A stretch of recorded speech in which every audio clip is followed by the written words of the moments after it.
ये हेलिडे रेजनिक और ट्रेन की किताब के तीसरे चैप्टर का पहला मल्टीपल चॉइस क्वेश्चन है और क्वेश्चन की स्टेटमेंट ये है। An interstellar spacecraft far from the influence of any stars or planets is moving at high speed under the influence of fusion rockets when the engines malfunction and stop.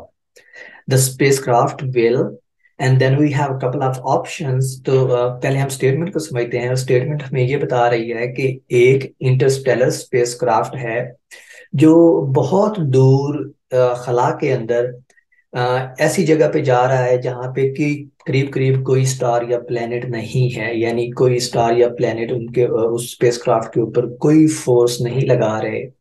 और वो spacecraft बहुत ज्यादा speed से move करता हुआ जा रहा है और उस वक्त उसके इंजन जो हैं वो मेल फंक्शन हो जाते हैं, यानी काम करना छोड़ देते हैं।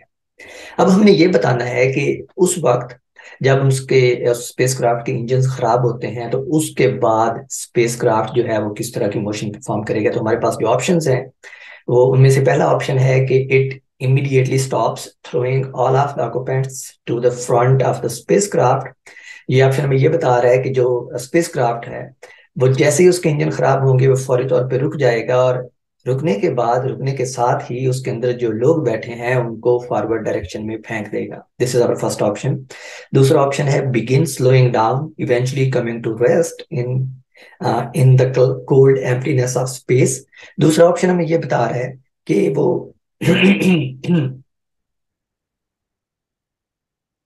कि वो स्लो होना शुरू हो जाएगा और फाइनली स्पेस के अंदर रुक जाएगा। तीसरा ऑप्शन हमें ये बता रहा है कि it will keep moving at constant speed for a while but then begin to slow down. तो तीसरा ऑप्शन में ये कहता है कि वो कुछ देर के लिए तो उसी कांस्टेंट स्पीड से मूव करता रहेगा जिससे वो मूव कर रहा था, लेकिन उसके बाद वो स्लो होना शुरू हो जाएगा। और फाइनली फोर्थ ऑप्शन हमें ये बता रहा है कि it will keep moving for ever at the same speed, कि वो जिस रफ्तार पे जब जा रहा था जब उसके इंजन खराब हुए थे उसी रफ्तार से हमेशा ही मूव करता रहेगा। तो अब हमने ये बताना है कि इनमें से सही ऑप्शन कौन सा है, and this is purely statement of first law, Newton first law. ठीक है, जो हमें ये बताता है कि अगर कोई ऑब्जेक्ट यूनिफॉर्म स्पीड से मूव कर रहा है तो वो हमेशा ही यूनिफॉर्म स्पीड से मूव करता रहेगा, और अगर वो रेस्ट की हालत में है तो वो हमेशा रेस्ट की हालत में रहेगा। सिर्फ यहाँ पे फर्क ये है कि स्पेसक्राफ्ट के ऊपर पहले फोर्स लग रही थी उसके इंजन्स की वजह से, लेकिन फिर एक पॉइंट ऐसा आता है जहाँ पे उसके इंजन खराब हो जाते हैं।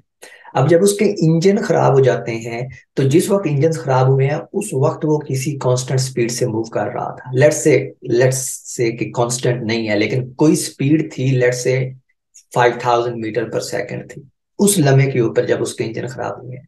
और उस लम्हे के ऊपर जब उसकी स्पीड जो थी, जो मैंने नंबर दिया है 5000 मीटर पर सेकंड, वो थी, और उसका इंजन खराब हुआ तो उसके बाद इसका मतलब है कि इंजन कोई फोर्स नहीं लगा रहा। ठीक है, अब उसके बाद जैसे ही फोर्स जीरो हुई अब हम न्यूटन लॉ अप्लाई कर सकते हैं।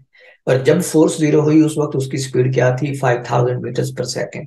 और उसके बाद न्यूटन फर्स्ट लॉ हमें ये कहता है कि वो स्पीड जो है वो चेंज नहीं होगी, जो स्पेसक्राफ्ट है वो उसी स्पीड से, उसी यूनिफॉर्म स्पीड से मूव करता रहेगा। ठीक है, 5000 मीटर पर सेकंड का नंबर मैंने दिया, लेकिन हम जनरली इसको यूं कह सकते हैं कि उसकी कुछ नॉन जीरो कांस्टेंट स्पीड थी। तो इसका मतलब है कि उसके बाद जब उसके इंजन खराब हुए तो वो हमेशा ही उसी स्पीड से फॉरवर्ड डायरेक्शन में मूव करता रहेगा, and that leaves us only with option D. सिर्फ ऑप्शन डी ही ऐसा ऑप्शन है जो हमें ये बता रहा है कि एक दफा जब उसके इंजन ने मेल फंक्शन शुरू किया तो उसके बाद जो स्पेसक्राफ्ट है वो उसी स्पीड से जिस स्पीड पर उसका इंजन खराब हुआ था हमेशा ही मूव करता रहेगा। तो हमारे पास इस क्वेश्चन में जो करेक्ट ऑप्शन है वो ऑप्शन डी है।